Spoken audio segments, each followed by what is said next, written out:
have more questions. Now we go to the middle first, and then I'll come back to the right-hand side. Ambassador Penny from Australia, and Excellency. Good afternoon, Pak Prabowo, and thank you for your, it's not a speech, but thank you for setting out your clear approach to Indonesia's foreign policy. I want to ask about Indonesia's leadership in the region. And where are the areas, the issues in our region where you consider that Indonesia should be exercised, the issues of foreign policy, where you think Indonesia should be exercising its leadership or exercising its agency? So you talked about free and active. What's the active part? Thank you, Ambassador Penny. Excellency.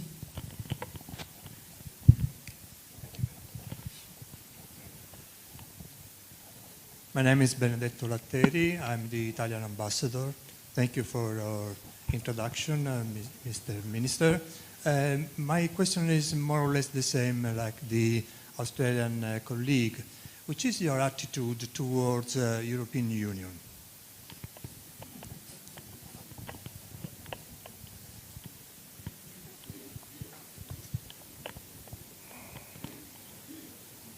Thank you, Ambassador Penny. Thank you very much. Leadership. You know, I believe leadership is by example.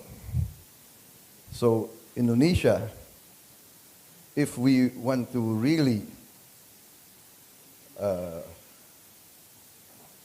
be considered a leader in the region, we must show that we could get our act in order, that we can take care of our people.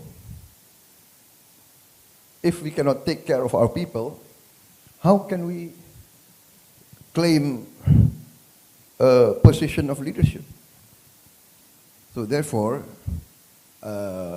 my priority is to mitigate, or even we have to be daring, we have to eradicate poverty. I think I'm very lucky because if I were to receive the mandate next year, I will be continuing 10 years of, I would say, successful economic management by President Joko Widodo and his administration. The parameters, the figures are very, very clear. On many, many sectors, the number of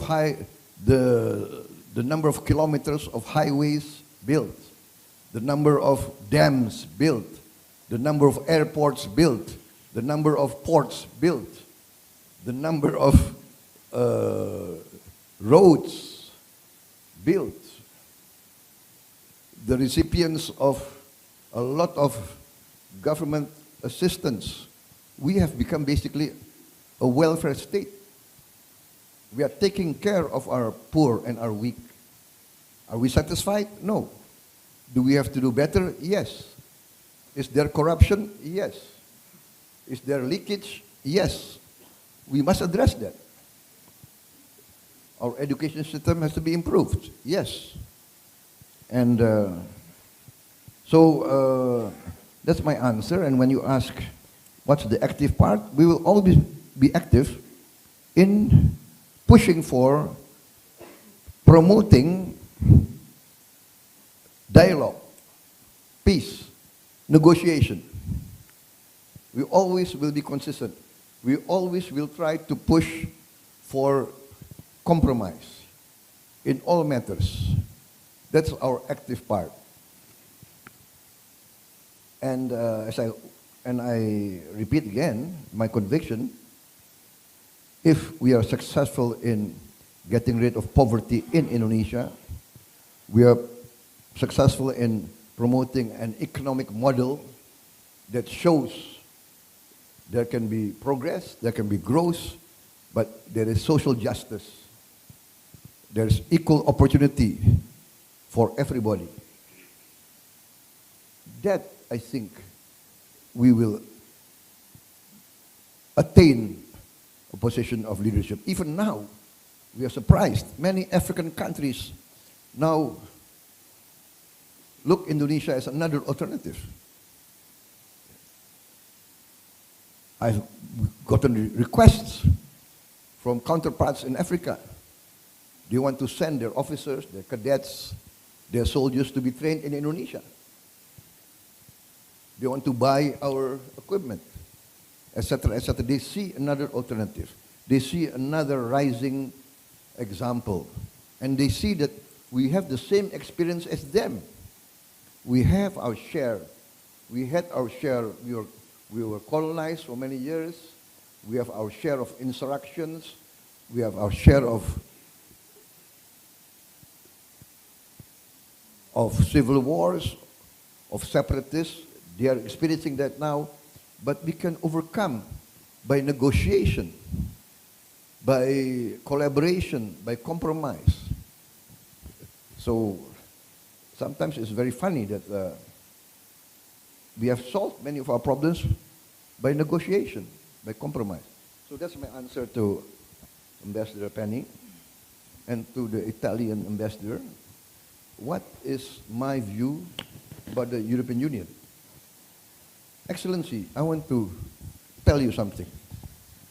Most of the Indonesian elite leaders have been educated in the West. If you see the present cabinet, you can see many of our leaders have been educated in the West. Military leaders, civilian leaders, economic leaders, business leaders, political leaders of every, let us say, of every spectrum in the political field. We have Islamic leaders that went to school in Chicago, right? We have business leaders. They all went to Western. So there is a sympathy, there is an affinity, there is an admiration for the European Union. I used to joke to my friends and colleagues, you know, the problem is not with us.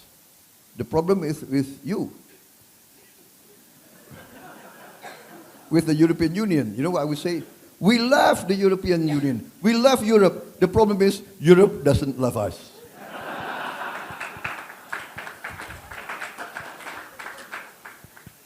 You know? Europe doesn't even know Indonesia. They only know Bali. You know? So that's it. We admire you. We admire the Renaissance. Yeah? If you ask a 5-year-old Indonesian, you know, where do you want to go? They always say, I want to go to.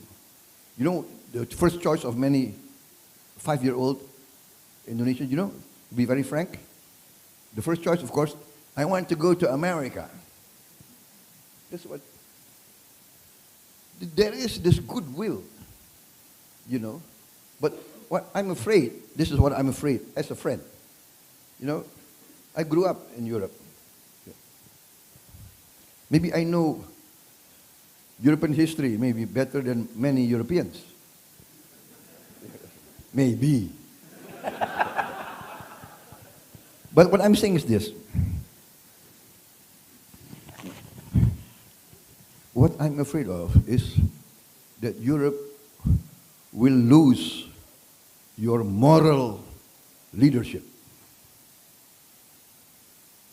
Because, let me be very frank to you, you know the talk between the South leaders, the talk between us, they say the West has double standards.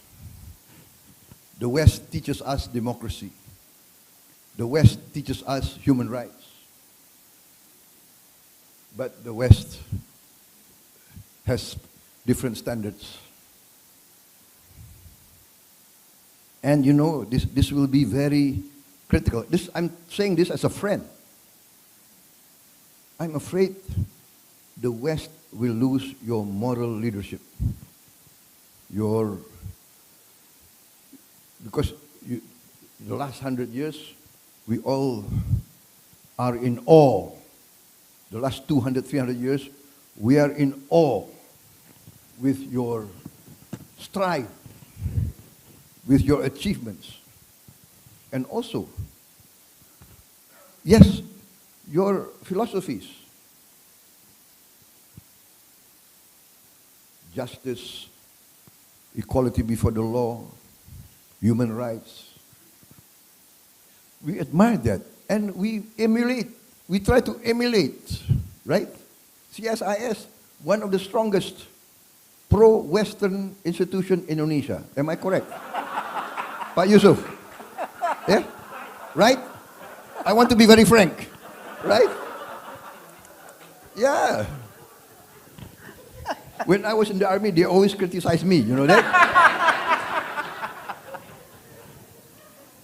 Right? I'm sorry. I'm not a real politician. You know that? That's why I talk like this, right? We admire you. Seriously. But that's why I say, you know, we love Europe, but Europeans maybe don't love us. You know? So, and then I'm as a friend, I'm saying that please be careful. You will be still strong, you will be still wealthy, but as Hassan Wiraju said, there's a shift in the world. There's a shift in the world. There's a shift. Now, we don't really need Europe anymore. To be very frank. Right? We love Europe. But if Europe doesn't love us, if there's double standard, you know, now is the age of, what do you call it? TikTok, we see everything, CNN, everything. And, you know, people see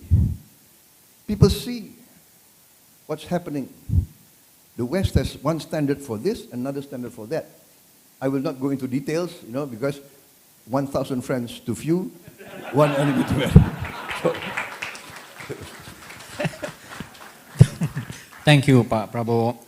Jelajahi cara baru mendapatkan informasi. Download Metro TV Extend sekarang.